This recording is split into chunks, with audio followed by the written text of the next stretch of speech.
بسم الله الرحمن الرحيم رب يسر ولا تعسر وتمم بالخير وبك نستعين.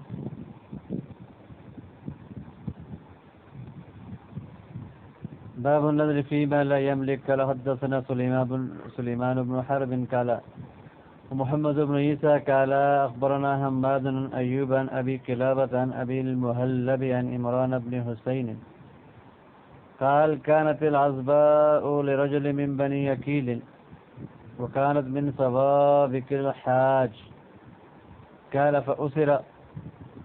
کہتے ہیں کہ بنی عقیل کے ایک آدمی کی اونٹنی تھی عزبا نامی، اور یہ وہ صوابق الحاج میں سے تھی.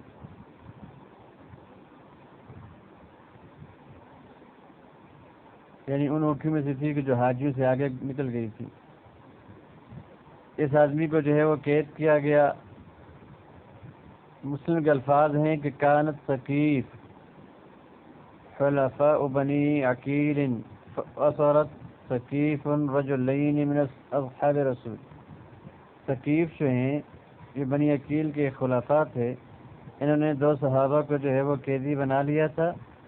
وأسر اصحاب رسول اللہ صلی اللہ علیہ وسلم رجل من بنی عقیل، تو بدلے میں نبی کریم صلی اللہ علیہ وسلم کے صحابہ نے ثقیف کے حلیف قبیلے بنی عقیل کے ایک آدمی کو قیدی بنا لیا.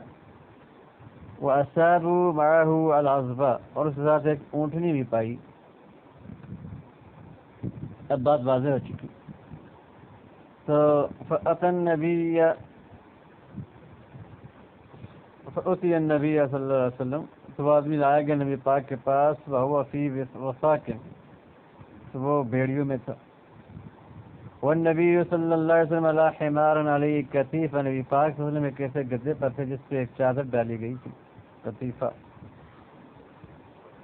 فقال یا محمد علی ما تاخذنی وتاخذ صادقۃ الحاج، کہنے لگا اے محمد آپ نے مجھے کیوں پکڑا اور آپ نے حاجیوں سے آگے نکلنے والی اونٹنی کو کیوں پکڑا؟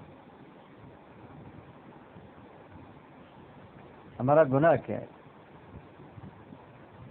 قال ناخذک بجریرۃ حلفائک ثقیف، تو آپ نے فرمایا کہ ہم نے تمہیں پکڑا ہے تمہارے جو حلفاء ثقیف ہیں ان کے گناہ کی وجہ سے، ان کی جنایت کی وجہ سے انہوں نے ہمارے دو آدمی قید کیے ہیں.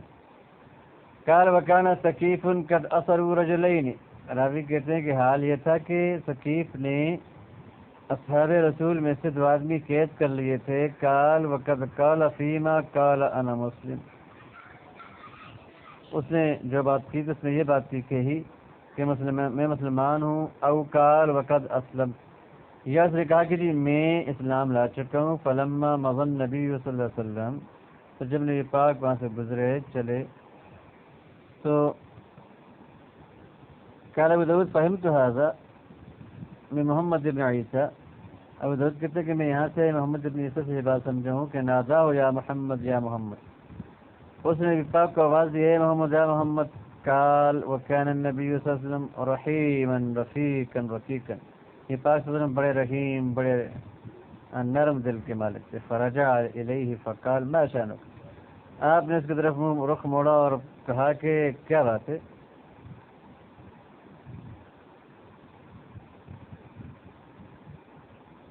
تو فقال انی مسلم، کہنے لگا میں تو مسلمان ہوں. اس کے وجود نہیں پاک اس کا راستہ نہیں چھوڑا.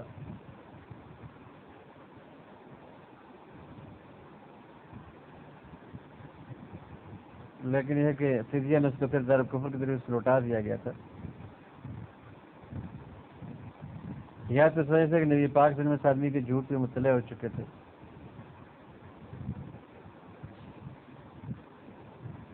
تو یہ جو بات کر رہا ہے یہ سزا سے بچنے کے لیے کر رہے ہیں، نہ کہ خلاص کی وجہ سے.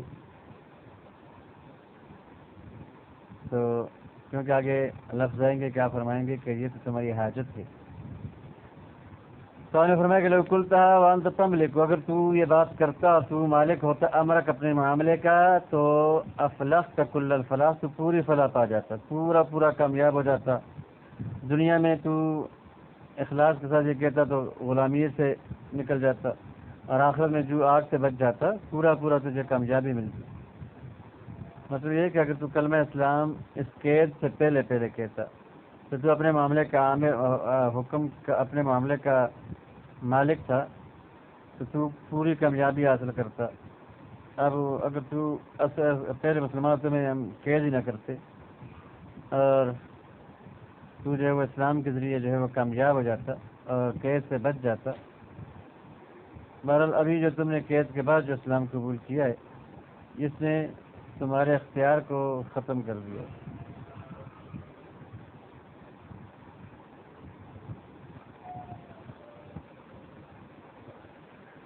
قال ابو داود ثم رجعت الى حدیث سلیمان، پھر میں لوٹا حدیث سلیمان کی طرف۔ قال تو سلیمان کہتے ہیں قال یا محمد، اس نے آدمی نے کہا کہ یا محمد انی جائع، میں بھوکا ہوں، فاطعمنی، مجھے کھانا کھلائیے، انی ظمآن ہوں، فاسقنی، میں پیاسا ہوں، مجھے پانی پلائیے۔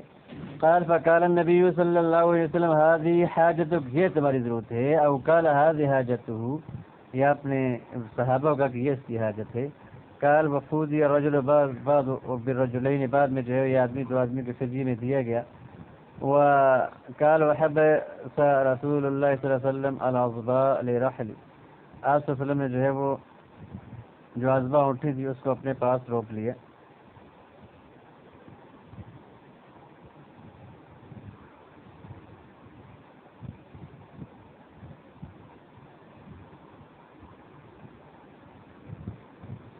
اپنے سفر کے لیے۔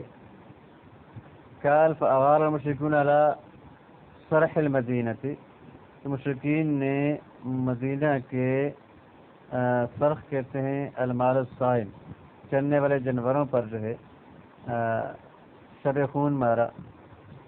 فذهبوا بالعزباء، تو یہ جو عزبہ تھی اس کو بھی وہ لے گئے۔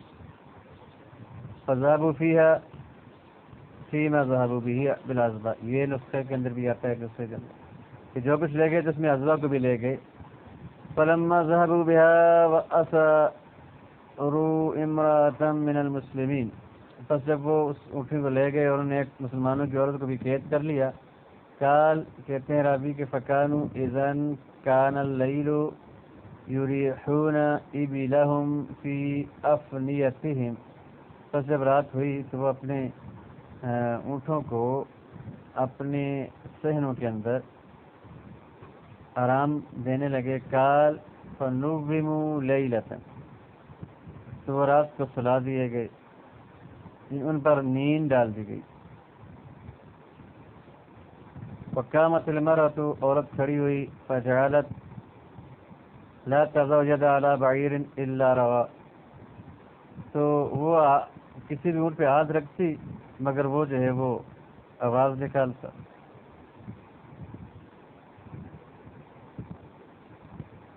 حتی اتت علی العزبہ، یہاں تک کہ وہ عزبہ اونٹنی پہ آئی۔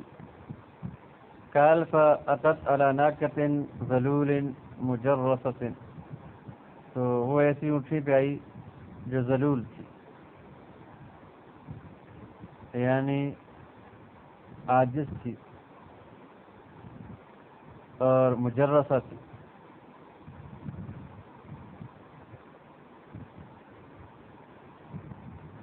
ایک ہی معنی میں مجرسہ اور ذلول۔ قال فركبتها، پھر اس سے سوار ہوئی۔ ثم جعلت للہ علیہا ان نجاها اللہ لتنحرنها، پھر اس نے اللہ کے لیے نظر مانی کہ اگر اللہ نے اس کو بچا لیا تو وہ اس کو ضرور ذبح کرے گی۔ قال فلما قدمت المدینہ، جب وہ مدینہ آئی، عرفت الناقۃ، ناقۃ النبی صلی اللہ علیہ وسلم، اونٹنی بطور نبی پاک کی اونٹنی کی پہچان لی گئی۔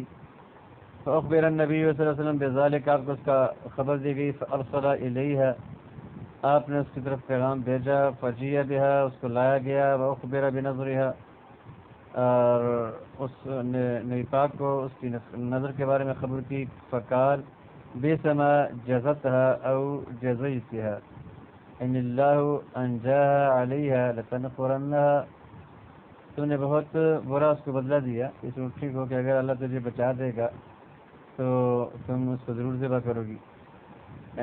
فی معصیت، اللہ کی معصیت میں کوئی نظر نہیں ہوتی، اس کی وفا نہیں ہوتی۔ ولا فی ما لا یملک ابن آدم، اور نہ اس میں اس کی نظر ہوتی ہے جس کا وہ مالک نہیں ہوتا ابن آدم، آپ اس کی مالک نہیں ہے، لہذا آپ کی اس میں جو ہے نظر صحیح نہیں ہے۔ قال ابو داود والمرأة هذه امرأة ابی ذر، یہ حضرت ابو ذر رضی اللہ تعالیٰ عنہ کی بیوی تھی۔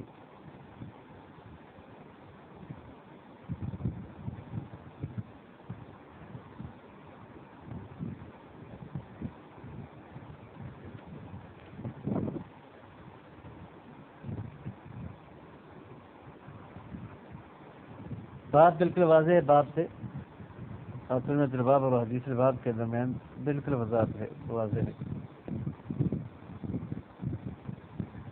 باب من نظر ان يتصدق بماله، جو آدمی یہ نظر مانتا ہے کہ وہ اپنے مال کا صدقہ کرے گا تو کیا یہ نافذ ہو جائے گا جب اس کی نظر پوری ہو جائے، یہ معلق ہوگا اور اس کو جو ہے وہ سارا مال صدقہ کرنا پڑے گا یا نہیں؟ قال حدثنا سليمان بن داود وابن السرخ قال اخبرنا ابن وهب قال اخبرني يونس قال قال ابن شهاب فاخبرني عبد الرحمن بن عبد الله ابن كعب بن مالك ان عبد الله بن كعب وكان قائد كعب من بنيه حين عمي عن كعب بن مالك قال قلت یا رسول اللہ، کہنے لگے اللہ کے رسول، ان من توبتی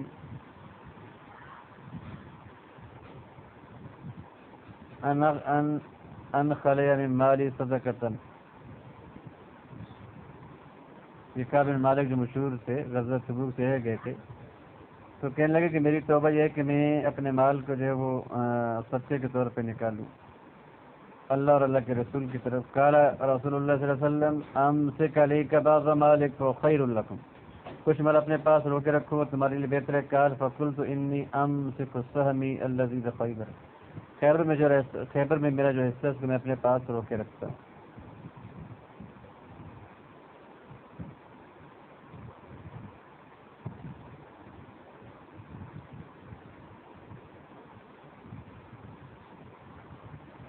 قال حدثنا محمد بن صالح قال حدثنا ابن وهب قال اخبرني يونس بن شهاب قال اخبرني عبد الله بن كعب بن مالك عن ابيه انه قال رسول اللہ صلی اللہ علیہ وسلم حين طيب عليه، جب ان پہ ان کی توبہ قبول کی گئی کعب ابن مالک کی، انی انخلی من مالی، کہ میں اپنے مال کو جو ہے وہ نکالتا ہوں، جزا کرتا ہوں اپنے آپ سے۔ فذکرنا وہ الى خیر لک تک، یہی اس طرح کے اوپر جیسے بیان کیا۔ قال حدثني عبيد الله بن عمر قال حدثنا سفيان بن عيينة عن الزهري عن ابن كعب بن مالك عن أبيه أنه قال للنبي صلى الله عليه وسلم أو أبو لبابة أو من شاء الله إن من توبتي أن أهجر دار قومي التي أصبت فيها الظن، کہ میں اس گھر کو چھوڑ دوں کہ جس میں مجھے گناہ پہنچا تھا، وَأَنْ أَنْخَلِيَ مِنْ مَالِي كُلِّهِ صَدَقَةً، اور میں اتنا سارا مال بطور صدقہ کے نکال دوں، ہٹا دوں۔ قال يجزي عنك الثلث، تو آپ نے فرمایا کہ تیری طرف سے تیسرا حصہ بھی کافی ہو جائے گا۔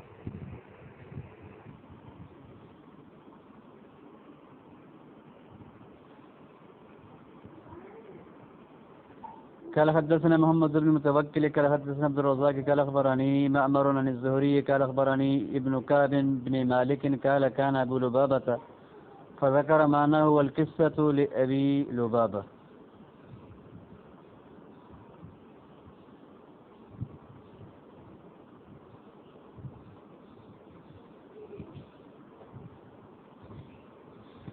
یہ جو کعب بن مالک کی حدیث ہے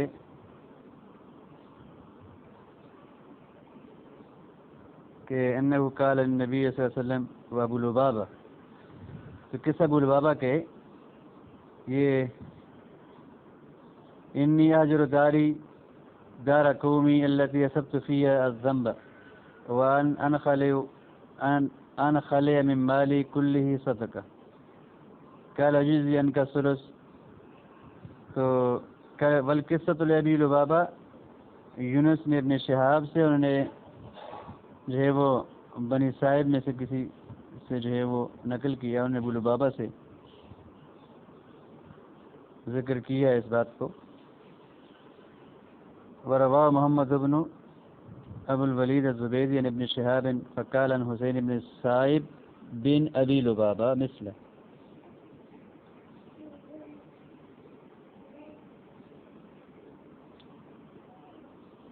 قال أبو داود رواه يونس عن ابن شهاب عن باز بن السائب بن أبي لبابة ورواه زبيدي الزهري عن حسين بن السائب بن أبي لبابة مثله.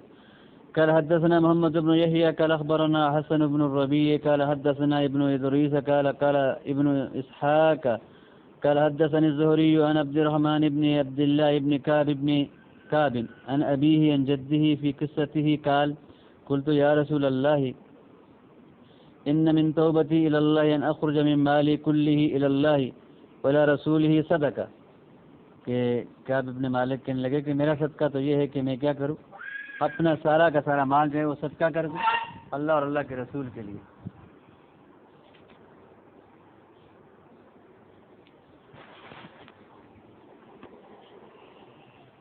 قال لا قلت فنصف، تو آپ نے فرمایا کہ نہیں ایسا نہ کرو، تو میں نے کہا کہ پھر میں نصف صدقہ کر دوں، آپ نے کہا نہیں ایسا بھی نہ کرو.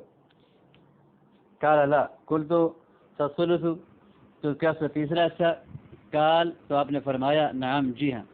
قلت فإني سأمسك سهمي من خیبر، تو میں اپنا وہ حصہ جو خیبر میں اپنے پاس رکھ لوں گا، باقی صدقہ کر دوں گا.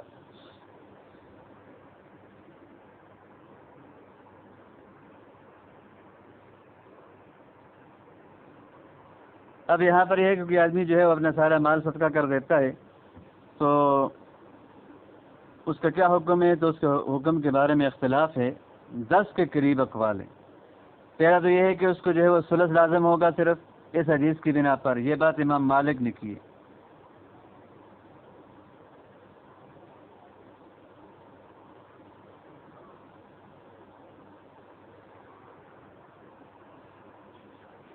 یہاں پر اصل میں نظر بجمیع مال، تو آیا یہاں پر جو امام مالک رحمہ اللہ نے یہاں پر یہ کہا کہ اس حدیث کی بنا پر، تو آیا یہ انہوں نے نظر مانی تھی؟ نظر تو نہیں مانی تھی، بظاہر تو یہ ہے کہ حضرت کعب ابن مالک نے ارادہ کیا کہ وہ اپنا سارا مال صدقہ کرنا چاہتے ہیں، نبی پاک نے منع کیا، پھر کا میادہ، پھر منع کیا، پھر کا ثلث کر دوں، تو آپ نے کہا ثلث کر دو. تو یہ استعمال رکھتا ہے کہ انہوں نے جو ہے وہ ارادہ کیا اور پھر اجازت مانگی ہو.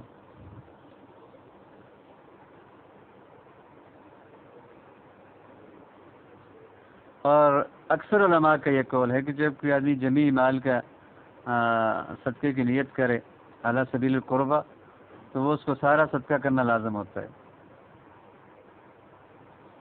اور یہ بھی کہا گیا ایک قول ہے کہ اگر وہ مالدار ہے تو اس کو لازم ہوگا، فقیر ہے تو اس میں جو ہے وہ کفارہ یمین ہوگا. اور ایک قول یہ ذکر کیا کہ اگر وہ متوسط ہے تو وہ اپنی زکوٰۃ، اپنے مال کی زکوٰۃ کی بقدر نکالے گا. اور یہ امام حنیفہ رحمہ اللہ سے مروی ہے.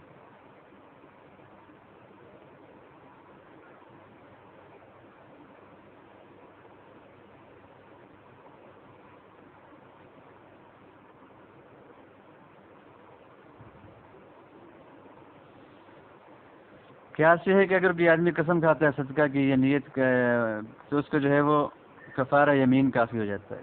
اور اگر وہ نظر مانتا ہے متقرباً تو پھر وہ پورے کو صدقہ کرے گا، اتنا باقی چھوڑے گا جو اس کے لیے، اس کے اہل و عیال کے لیے جو ہے وہ کافی ہو جائے. اور ربیہ کہتے ہیں کہ وہ زکوٰۃ کی بقدر صدقہ کرے گا، اس لیے کہ یہی شرعاً واجب ہے اور اس کو نظر کو جو ہے زکوٰۃ کی طرف پھیریں گے. امام ابو حنیفہ امام شافعی کہتے ہیں کہ اگر کوئی قسم کھاتا ہے کہ میں اپنا سارا مال صدقہ کروں گا تو اس پہ کفارہ یمین آئے گا. اور اگر کوئی نظر مانتا ہے سارے مال کے صدقے کی تو پھر وہ پورے کو صدقہ کرے گا. امام مالک کہتے ہیں کہ وہ باہر 2 سورج جو ثلث نکالے گا. امام ابو حنیفہ کہتے ہیں کہ اگر اس کا مال جو ہے زکوٰۃ والا ہے تو وہ سارے کے سارے کو جو ہے وہ صدقہ کرے گا. اور جو غیر زکوٰۃ والا اس میں 2 روایتیں ہیں، ایک تو یہ کہ وہ سارے کو نکالے گا، دوسرا یہ کہ اس پر جو ہے وہ اس میں کچھ صدقہ بھی اس پہ واجب نہیں ہوگا. اور اصح قول کہتے ہیں یہاں پر یہ ہے کہ جس پر حدیث کم جس پر اتفاق کیا گیا وہ دلالت کرتی ہے کہ کچھ کو صدقہ کر دے اور کچھ کو چھوڑ دے، ما یکفی کو۔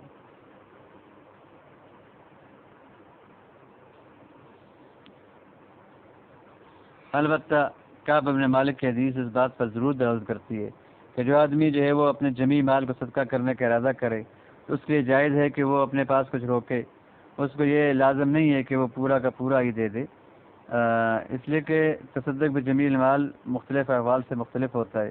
جو آدمی اس بات سے کبھی ہو اور وہ اپنے نفس پر صبر سے واقف ہو اس کو نہیں روکا جائے گا، اور اسی پر جو ہے وہ ابو بکر صدیق رضی اللہ عنہ کو فعل اتارا جائے گا، اور انصار کا جو ایثار تھا اپنے نفسوں پر فلوکان اب خصاصہ کی جو کیفیت تھی یہ انہیں حضرات کا خاصہ تھا، اور جو ایسا نہیں ہے تو اس پہ یہ ہے کہ وہ اتنا ہی کرے جتنا وہ برداشت کر سکے۔ لا صدقہ الا عن ظاہر غنن، اور افضل صدقۃ ما کان عن ظاہر غنن، واللہ تعالی عالم۔ منذری کہتے ہیں کہ اس حدیث کی سند کے اندر محمد ابن اسحاق ہیں اور جن پر کلام کیا گیا ہے، اور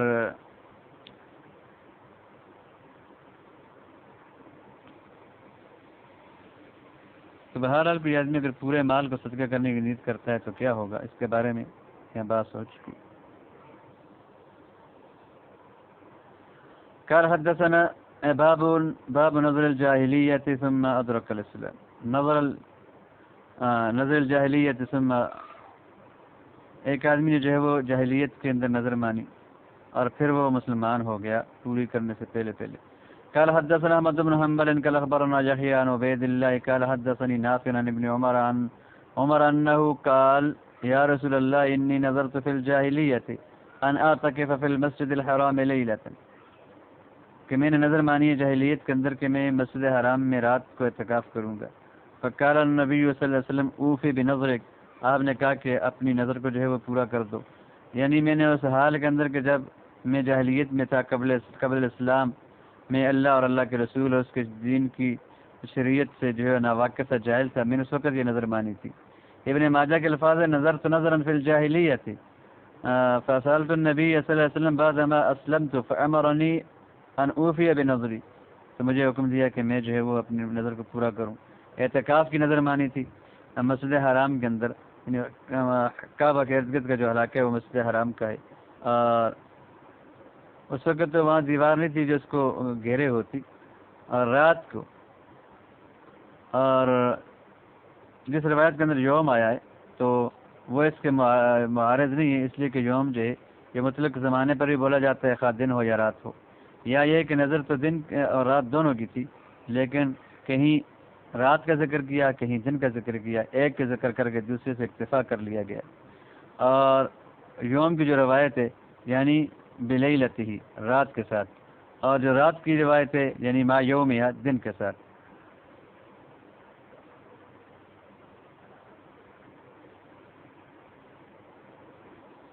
اوفی بنظرک تو بخاری کی روایت میں ہے کہ فاتک، آپ نے کہا کہ تم اعتکاف کرو، اس میں دلیل اس بات پر کہ کافر اگر کی نظر مانتا ہے اور جب مسلمان ہو جاتا ہے تو اس پر نظر کو پورا کرنا واجب ہوتا ہے، اور بعض حضرات جو ہے وہ اسی طرف گئے امام شافعی میں، اور اکثر علماء کے ہاں کافر سے نظر جو ہے وہ منعقد نہیں ہوتی، اور حضرت عمر کی یہ جو حدیث ہے یہ ان پر جو ہے وہ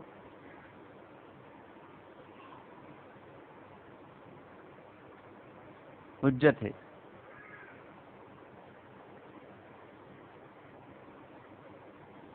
اور اس حدیث کے جواب جو ہے علماء نے جو یہ کہتے ہیں کافر کی نظر منعقد نہیں ہوتی یہ دیا کہ نبی پاک صلی اللہ علیہ وسلم نے یہ جان لیا کہ عمر جو ہے وہ اپنے اس فعل سے برات کریں گے، تو آپ نے ان کو اس کا حکم دے دیا، اس لیے کہ اعتکاف اطاعت ہے، اور اس لیے آپ نے ان کو جو ہے وہ کہہ دیا کہ تم یہ کام کر گزرو۔ اور بعض نے یہ جواب دیا ہے کہ آپ صلی اللہ علیہ وسلم نے استحباباً اس کو پورا کرنے کا حکم دیا تھا، نہ کہ وجوباً۔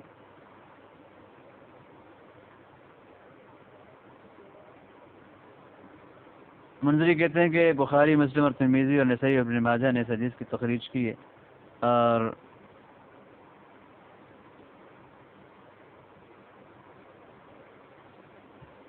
تو کوئی آدمی جو ہے وہ حالت کفر میں، حالت جاہلیت میں نظر مانتا ہے پھر اسلام پا لیتا ہے تو پھر اس کو وہ نظر پوری کرنی چاہیے اگر اطاعت کے اندر ہو. باب من نظر نظرا لم يسمه لم يعينه یعنی بیان نہیں کی اور نظر مان لی. قال حدثنا هارون بن عباد الازدي قال اخبرنا ابو بكر يعني بن عياش عن محمد مولى المغيرة قال حدثني كعب بن علقمة عن ابي الخير عن عقبة بن عامر قال قال رسول الله صلی اللہ علیہ وسلم کفارۃ النظر کفارۃ الیمین، نظر کا جو کفارہ ہے وہ یمین کا کفارہ ہے. قال ابو داود رواه عمر بن الحارث عن كعب بن علقمة عن ابن شماسة عن عقبة. یعنی جب کہ آدمی کہتا ہے کہ للہ علیہ نظر ولم یسم اور پھر اس کو بیان نہیں کرتا کہ نظر ہے کیا تو اس کا کفارہ کفارہ یمین ہے. اور ترمذی میں جو ہے اسی طریق سے یہ الفاظ آیا ہے کفارۃ النظر اذا لم یسم کفارۃ یمین. تو اب جو ہے وہ بالکل بات واضح ہوگی ترجمۃ الباب اور حدیث الباب کے مطابقت کے اعتبار سے. اور ابن عباس کے حدیث کے اندر من نظر نظر لم یسمہ ہو اس باب کے آخر میں وہ آئے گی. اور نووی کہتے ہیں کہ علماء نے مراد کے اندر اختلاف کیا ہے. جمہور جو علماء ہیں وہ یہ کہتے ہیں کہ یہ جو نظر ہے وہ یہ ہے کہ انسان جو ہے کہے کہ وہ کسی کلام مثلا کسی کے کلام سے بچنا چاہتا ہے کہ ان کلم تو زید مثلا فللہ علیہ حج او غیرہ، پھر اس سے وہ بات کرتا ہے تو اس کو اختیار ہے کہ کفارہ یمین دے یا جو اس نے اپنے اوپر لازم کیا ہے. یہ امام شافعی رحمہ اللہ کا مذہب ہے. اور امام مالک اور بہت سے حضرات نے اس کو نظر مطلق پہ معمول کیا ہے، جیسے علیہ نظر، اور احمد نے اور بعض اصحاب شافعی نے اس کو نظر معصیت پہ معمول کیا ہے کہ آدمی یہ نظر مانتا ہے کہ یشرب الخمر. اور جماعت فقہا اصحاب حدیث میں سے جو فقہا ہیں انہوں نے اس کو تمام انواع نظر پر معمول کیا ہے اور کہا کہ وہ منظورات میں اس کو اختیار ہے یا تو جو اس نے لازم کیا ہے اس کو پورا کرے یا کفارہ یمین کو پورا کرے. بہرحال یہ مطلق نظر کی بات ہے کہ جب نظر مطلق ہو اور اس کی تعیین نہ ہو تو پھر کفارہ یمین ادا کرے گا. قال حدثنا محمد بن عوف قال أن سعيد بن الحكم حدثهم قال أخبرنا يحيى يعني ابن أيوب قال حدثني كعب بن علقمة أنه سمع ابن شماسة عن أبي الخير عن عقبة بن عامر عن النبي صلى الله عليه وسلم مثله.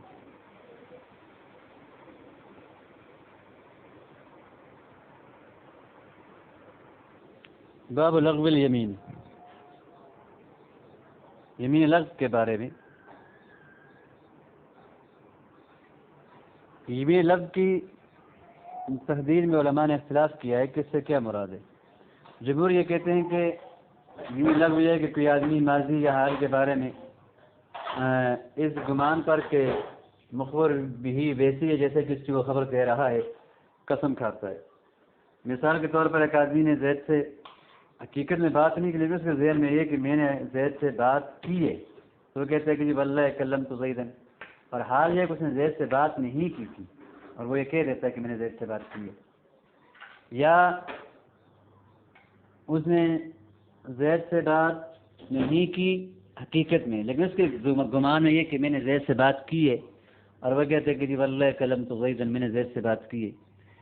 تو یعنی وہ جان بوجھ کے جھوٹی نہیں، وہ اپنی ظن کے مطابق تو سچا ہی ہوتا ہے لیکن فی الواقع وہ غلط ہوتا ہے.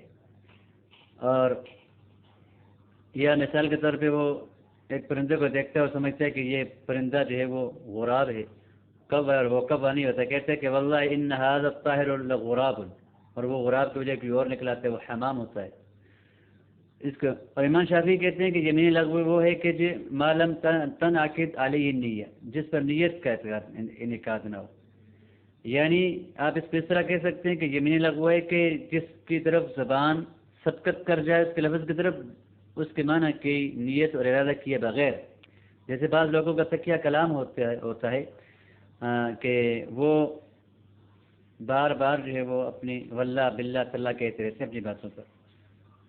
اور جیسے اللہ کا قول ہے لا یؤاخذکم اللہ باللغو فی ایمانکم ولکن یؤاخذکم بما عقدتم الایمان لا یؤاخذکم اللہ باللغو فی ایمانکم.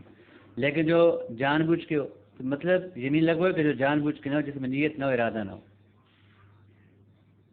اور ابن عمر، ابن عباس اور حضرت عائشہ صدیقہ رضی اللہ تعالیٰ عنہم سے مروی ہے، وہ کہتے ہیں کہ وہ قول الرجل لا واللہ و بلا واللہ، یعنی تکیہ کلام جیسے ہوتا ہے۔ اور دوسرا یہ کہ جس کی طرف زبان جو ہے بغیر قصد کے چلی جائے اس کا مواخذہ نہیں ہوتا، جیسے جو ہے وہ زبان بغیر ارادے کے اس سے کلمہ کفر اگر جاری ہو جاتا ہے تو اس سے بھی مواخذہ نہیں ہوتا۔ علماء اس بات پر متفق ہیں کہ یمین لغو میں کفارہ نہیں ہے، اللہ کے قول لا یؤاخذکم اللہ باللغو فی ایمانکم کی وجہ سے، اور اس لیے کہ یہ ایسی یمین ہے کہ جو غیر منعقدہ ہے اور اس میں کفارہ واجب نہیں ہوتا، اور اس لیے کہ اس میں مخالفت کا ارادہ بھی نہیں کیا گیا۔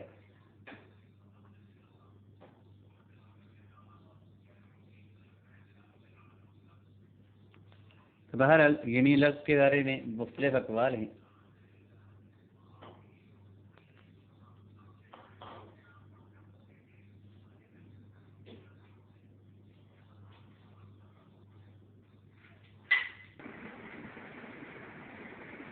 تو باب لغو الیمین، یمین کے جو لغو ہے، لغو سے مراد وہ ساکت بات کہ جس کا اعتبار نہیں ہوتا کلام وغیرہ میں، اور یمین میں وہ ساکت اور غیر معتد قسم جس کا اعتبار نہیں ہوتا قسموں میں۔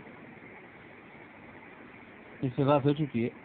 قال حدثنا حمید بن مسعد الشامی قال اخبرنا حسان يعني ابن ابراهيم قال حدثنا ابراهيم يعني الصائغ عن عطاء يعني ابن ميمون من اهل مر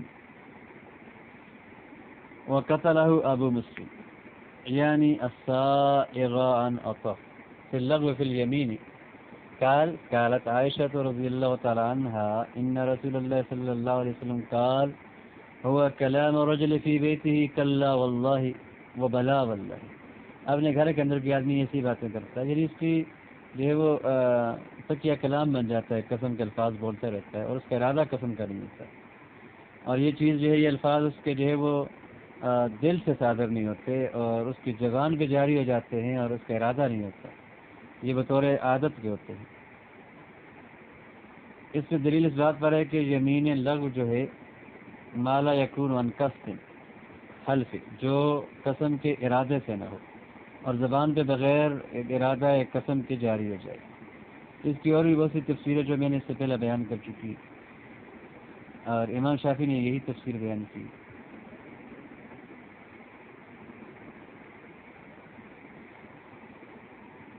اور امام بخاری نے موقوفاً علی عائشہ رضی اللہ تعالیٰ عنہ ذکر کیا کہ عائشہ فرماتی ہیں کہ قولہ تعالی لا یؤاخذکم اللہ باللغو، اللہ نے اس کو جو ہے وہ اتارا ہے انزل فی قولہ لا واللہ اور بلا واللہ۔ اور حنفیہ کے نزدیک لغو یمین یہ ہے کہ کوئی آدمی کسی چیز پر قسم کھائے اور اس کو سچ سمجھتا ہو لیکن بعد میں منکشف ہو کہ یہ جھوٹ تھا، اور یہ بات ربیہ، مالک، مقبول، اوزائی اور لیث اور احمد نے کی ہے۔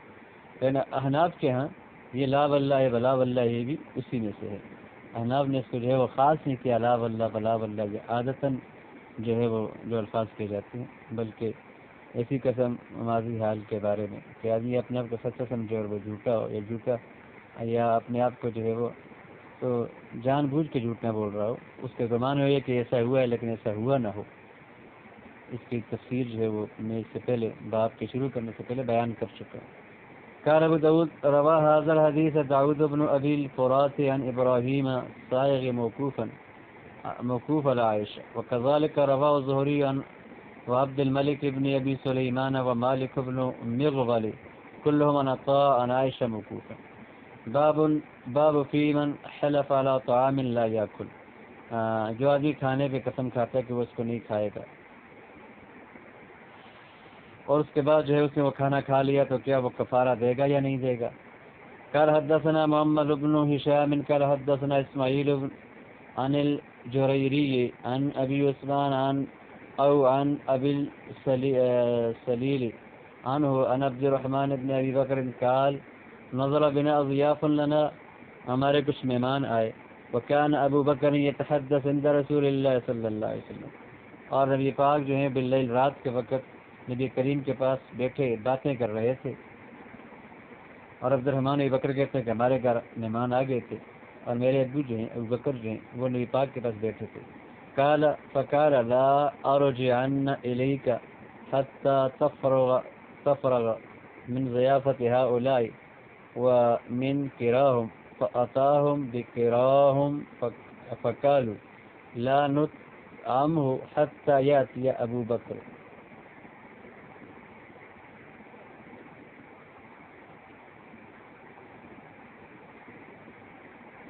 تو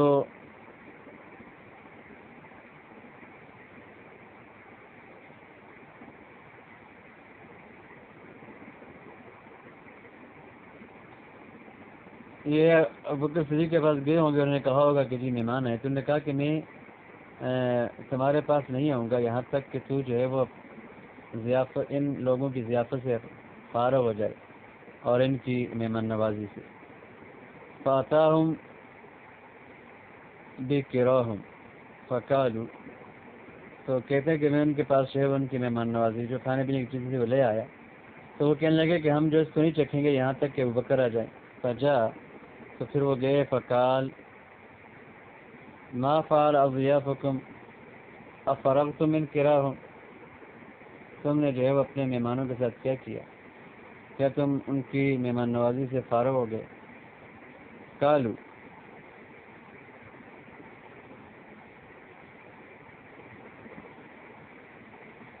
لا، انہوں نے کہا نہیں۔ قلت قد اتیتہم بکراہم، میں نے عرض کیا کہ میں ان کو ان کی مہمان نوازی کو لے آتا ان کے کھانے کی چیزیں۔ فابوا وقالوا، تو نے انکار کر دیا اور وہ کہنے لگے کہ واللہ لا نطعمہ حتی یجیء حتی تجیء، انہوں نے کام نہیں چکیں گے یہاں تک کہ تم آ جاؤ، خط یہاں تک کہ یجیء ابو بکر آ جائے۔ فقالوا، انہوں نے کہا کہ صدق قد اتانا به فابینا حتی تجیء، تو مہمانوں نے کہا یہ سچ کہہ رہا ہے، یہ ہمارے ساتھ پاس وہ کرا اور مہمانی اور کھانے کی چیزیں لایا تھا، تو ہم نے انکار کر دیا یہاں تک کہ تو آ جائے۔ قال، تو بکر نے کہا فما منعکم، تم لوگوں کو کس چیز نے منع کیا؟ قالوا مکانو، تو کہنے لگے کہ آپ کی قدر و منزلت نے، آپ کے جو ہے وہ رئیس البیت ہونے نے، آپ کے قرب کا من النبی ہونے نے، کہ آپ نبی پاک کے صدیق ہیں، تو ہم نے کہا آپ کی موجودگی میں کھانا کھائیں۔ قال فواللہ لا اطعمہ اللیلہ، تو حضرت بکر صدیق نے قسم کھا لی کہ میں آج رات کھانا نہیں کھاؤں گا۔ قال، راوی کہتے ہیں فقالوا، تو مہمانوں نے کہا ونحن واللہ لا نطعمہ حتی تطعموا، ہم بھی بخدا نہیں کھائیں گے یہاں تک کہ آپ کھائیں۔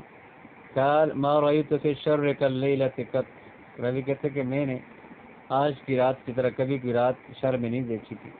قال قربوا طعامکم، کہا کہ اپنے کھانے کو قریب کرو۔ قال فقرب طعامہم، ان کا کھانا جو ہے وہ قریب کیا گیا۔ فقال بسم اللہ فطعم وطعم، تو بکر صدیق نے کھایا، ان نے بھی کھایا۔ فاخبرت انہ اصبح، مجھے خبر دی گئی کہ انہوں نے صبح کی، ابو بکر نے۔ فغدا علی النبی صلی اللہ علیہ وسلم، صبح کے وقت نبی پاک کے پاس گئے اور فاخبرہ بالذی صنع وصنع، آپ نے انہیں خبر دی ان کاموں کی، اس کو جو انہوں نے کیا اور جو مہمانوں نے کیا۔ قال بل انت ابرهم واصدقهم، تو آپ نے فرمایا کہ ابو بکر تو ان میں سب سے زیادہ نیک اور ان میں سب سے زیادہ سچا ہے۔